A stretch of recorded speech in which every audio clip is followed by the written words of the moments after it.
Friends, আজকের সেশনে আমরা সময় দিয়ে ইংলিশে কিছু সেন্টেন্স বানানো শিখে নেব। 4 রকম ভাবে এখানে সময়কে উল্লেখ করা হবে। সময় মতো, সময় থাকতে থাকতে, সময় আসলে, বা কোনো কিছু করার সময় হয়ে গেছে। এক্ষেত্রে আমরা ইংলিশে কি করে বলবো এই সেন্টেন্স গুলো।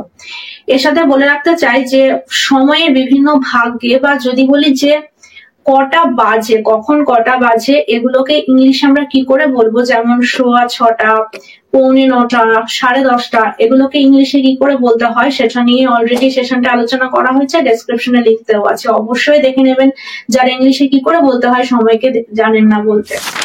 প্রথমটা কি আছে, সময় থাকতে থাকতে কাজটা করে নে, সময় থাকতে থাকতে উপার্জন করে নে, সময় থাকতে থাকতে খেয়ে নে।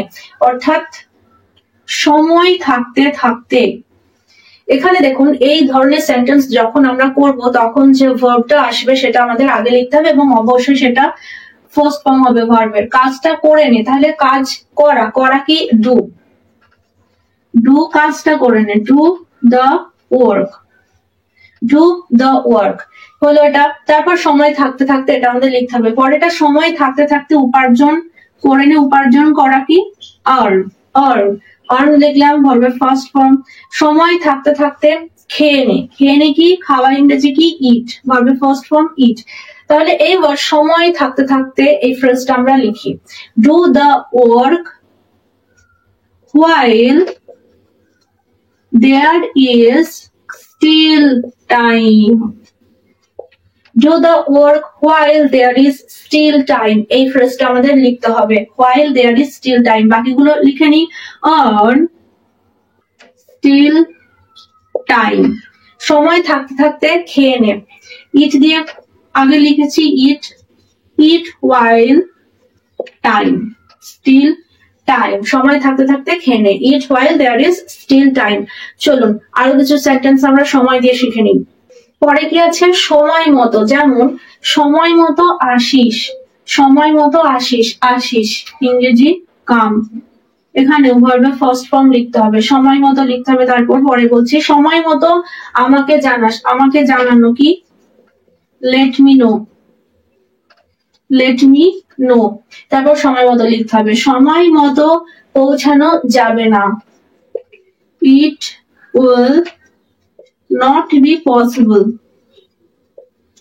not be possible to arrive, তারপর সময় মতো, it will not be possible to arrive, সময় মতো, সময় মতো এর জন্য লিখবো on time, on time, it will not be possible to arrive on time, সময় মতো আমাকে জানান, সরি জানাস লিখতে গিয়ে জানান লিখেছি, সময় মতো আমাকে জানাস, let me know on time, on time, সময় মতো আসিস, come on time, on time, come on time, সময় মতো অন টাইম। সময় আসলে, সময় আসলে এই ফ্রেজটা থাকলে ইংলিশে কি বলবো, সময় আসলে যাব, আমি যাব, I will go, I will go, সময় আসলে তাহলে হবে when the time comes, when the time comes, I will go when the time comes। এবার যদি বলা হয় সঠিক সময় আসলে, সঠিক সময় আসলে, তাহলে সময় আসলে, সঠিক সময় আসলে রাইট টাইম, এটার আগে রাইট লিখে দিতে হবে, টাইমের আগে right time, I will go when the right time comes। পরেরটা সময় আসলে দেখা যাবে, it will be seen, এটা প্যাসিভে আছে, অ্যাক্টিভেও করতে পারি, আমরা দেখবো, সময় আসলে আমরা দেখবো, তখন কি হবে, we will see when the time comes, we will see when the time comes। শেষ, সময় আসলে আমিও সফল হব, I will, আমিও বলেছি সেই কারণে অলসো লিখতে হবে, I will also be successful when comes, I will also be successful when the time comes। Last কি আছে, সময় হয়ে গেছে দিয়ে, সময় হয়ে গেছে, যাওয়ার সময় হয়ে গেছে, এখানে সময় হয়ে গেছে ফ্রেজটাকে আমাদের আগে লিখতে হবে। তাহলে it is time to, it is time to বা ইটস টাইম টু, যাওয়ার সময় হয়ে গেছে, ভার্বের ফার্স্ট ফর্ম এখানে লিখতে হবে গো, ইটস টাইম টু গো। পরে বলার সময় হয়ে গেছে একইভাবে ইটস টাইম টু সে। পরে আসার সময় হয়ে গেছে ইটস টাইম টু কাম।